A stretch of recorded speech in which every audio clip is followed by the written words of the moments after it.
Hello, Mick Nuclear Abominations here, and today I'm going to talk a little bit about Belphegor, and in particular about the first two releases, the first two EPs, which were released on CD and vinyl on 7-inch.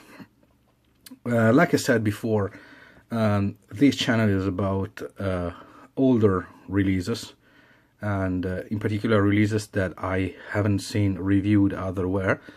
And there are a couple of reviews around of these records, but nothing really fancy, and in particular nothing on video. So you can see some details here that you can see in other places.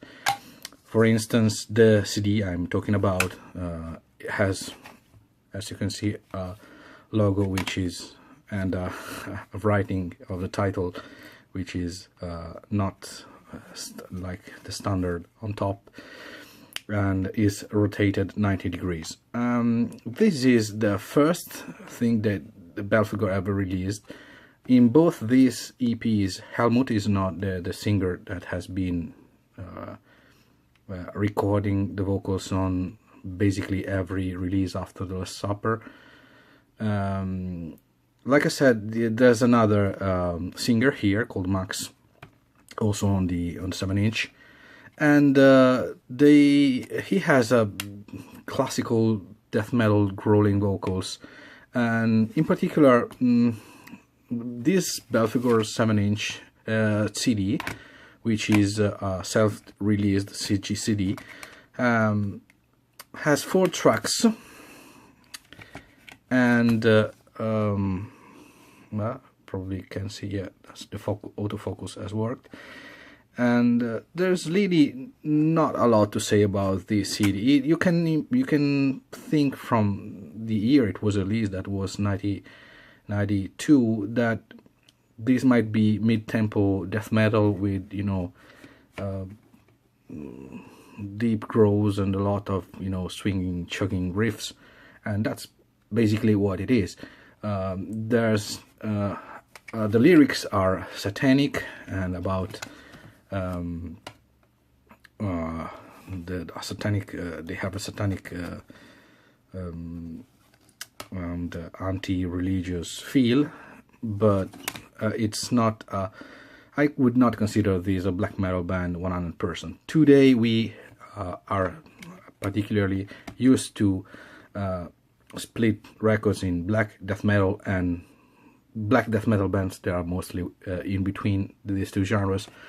At the time when this was released, the things were not as clearly cut as they are today. And for instance, bands like D-Side were sometimes referred to as black metal, and in fact I think this release can be roughly compared to that kind of satanic death metal. Nothing really extraordinary about this EP. It has some circle electro value, but in my opinion the songs are not that good. I've seen at least one song on this CD has been re-recorded later, but in particular this one was not so incredibly good. Like I said, it was self-released, while this 7-inch is instead released on Last Episode, as far as I remember. Yeah, no, Perverted Taste, sorry, on Perverted Taste, and you can see the horrible artworks here, and I'm taking it off the envelope. There's still the Perverted State distribution leaflet inside, but mostly we are interested in the vinyl itself. It's a fold-out cover. There's the guys, a little more, no thank list, no other things inside, and this is the 7-inch itself, which was released on standard blue wax, as you can see. Maybe you can't see the blue color because I'm going to add a filter to this video, but it's blue. And the songs on this 7-inch are incredibly way better than on this CD, on the Bloodbath on Paradise CD. This is called the Obscure and Deep 7-inch. And there is a strong black metal feeling on this album. Black metal as we mean it today. I mean, those vaguely melodic, dismal, fast riffing, progressive riffing, and this is the formula that has worked and has been perfected by the band up to mostly the latest albums. In particular, I've heard the last one, which is particularly death metal sounding. But you know, one thing that I always loved about this band is that they took the black metal elements and they mixed it with bondage, extreme violence, brutality. I mean, they had this, they traveled a different path from the other like Norwegian, Scandinavian bands, which were mostly about, you know, creating a feeling of despair and desolation. These guys were all about for the blood. They went for the throat. This is a band that is basically a brutal death metal band, but you know, they decided to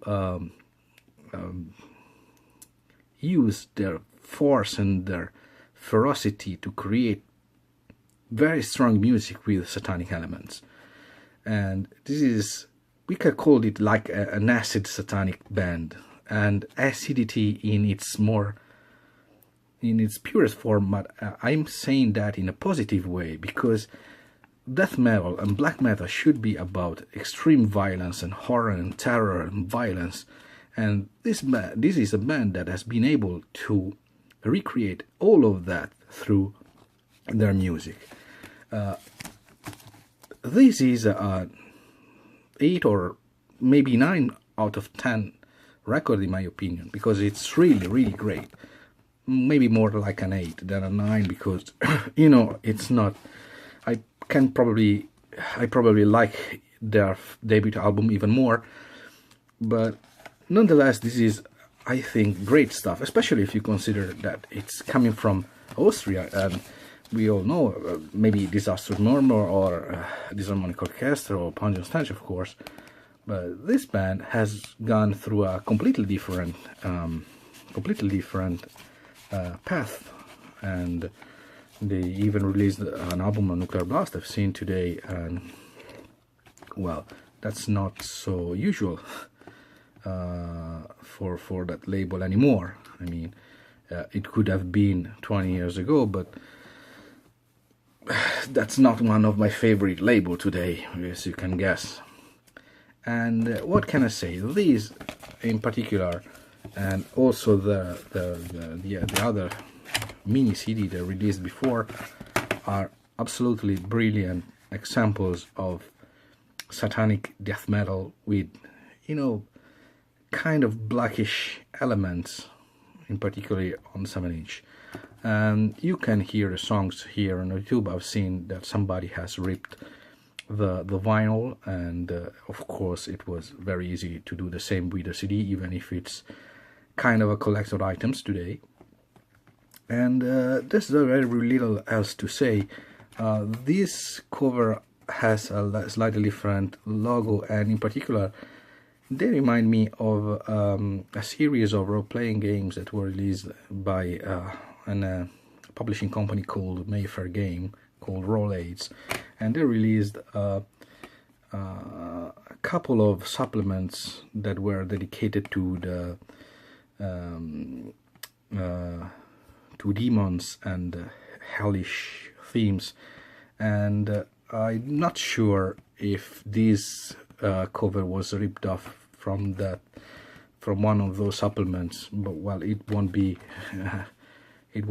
an exceptional thing. I mean, a lot of the bands at the time were ripping off covers from famous illustrator or playing games, and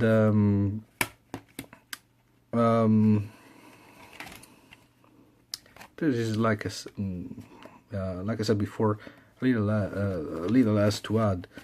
Maybe I can take this cover out so you can see it without the reflection of the light above me, and like you can see, there's an inverted cross inside of the monster.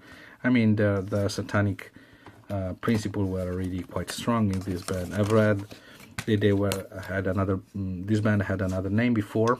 I think they were called like Betrayer or something like that. Haven't never heard anything about Betrayer.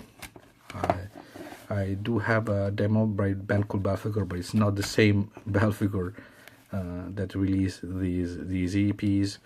And well, I just kind of recommend to look for this one.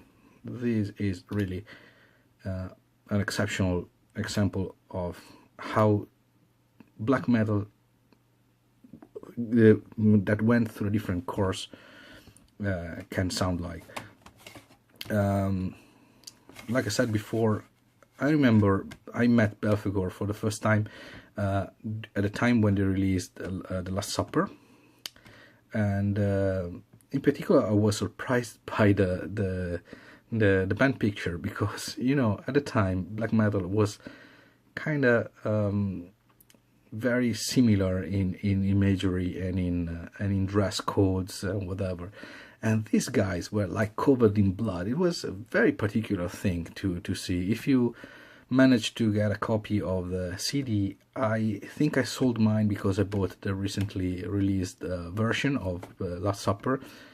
But if you manage to, maybe there is even a scan on Discogs. Probably there's a scan on Discogs. You can see the band picture was completely different from what I could see from a Norwegian band that released albums at the time.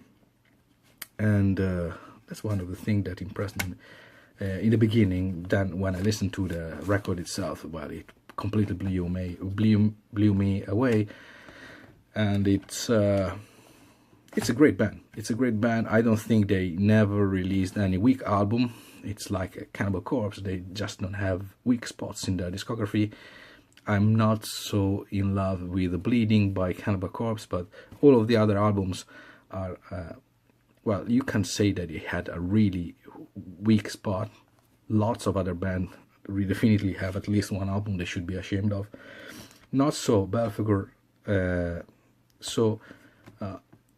This is a great band.